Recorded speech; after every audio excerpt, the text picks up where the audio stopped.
So what we need to find are only those three members.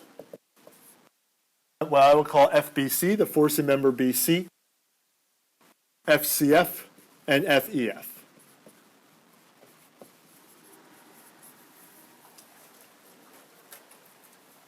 So from the cuts I'm making through FE, CF, and BC, everything that's not cut, I copy exactly the same as it is in the original picture.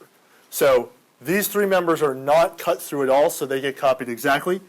At D, I copy that applied load of 800 pounds. At C, I copy the 600-pound force.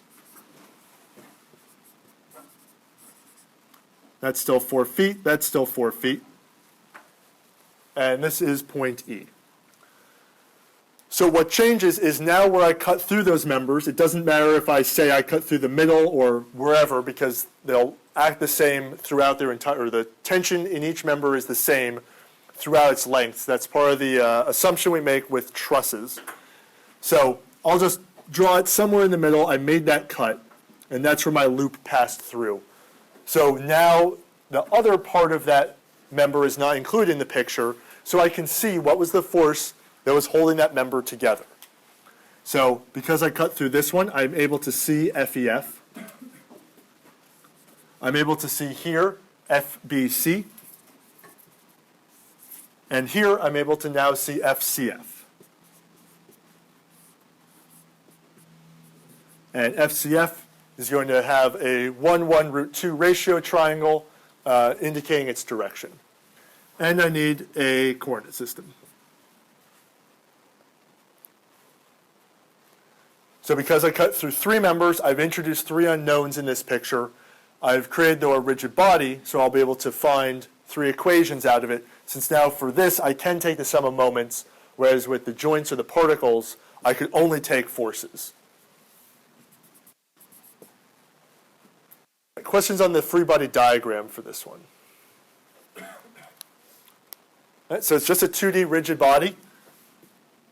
So I can jump to my equation steps and write the equations. And really, usually I'll have more than one free body diagram. Here I actually do only have one. I still do want to label them, because in general I'll have more than one. So I'll call this free body diagram 1.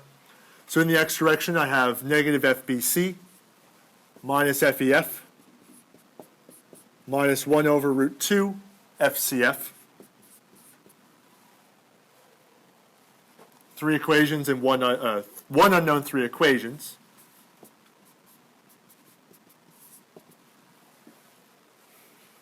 In my y direction, I'll have those two applied loads down, negative 600, negative 800, and plus 1 over √2 FCF.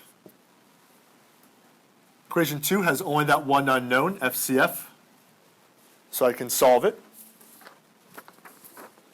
So FCF for this, I get to be 1,980 pounds. And it's positive, so it's in tension. I'm still assuming tension, and that's in the picture. If I draw the arrow coming out of the cut surface, that's an assumption of tension. Just like when I'm using method of joints, I draw the arrows coming out from the joints. Again, that's an assumption of tension. So positive will mean tension if I always make that assumption, and negative will mean compression. So equation 2, I used that to get FCF.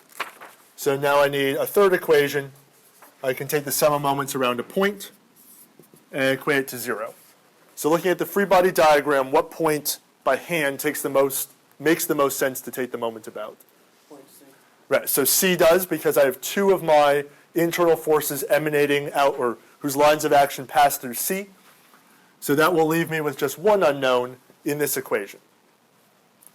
So moment about C, I'm going to get 4 times FEF minus 4 times 800. FBC does not appear, FCF does not appear, and that 600-pound force does not appear. All their lines of action pass through C. You can divide through by 4. So solving equation 3, FEF will be positive 800 pounds. So FEF is also going to be in tension.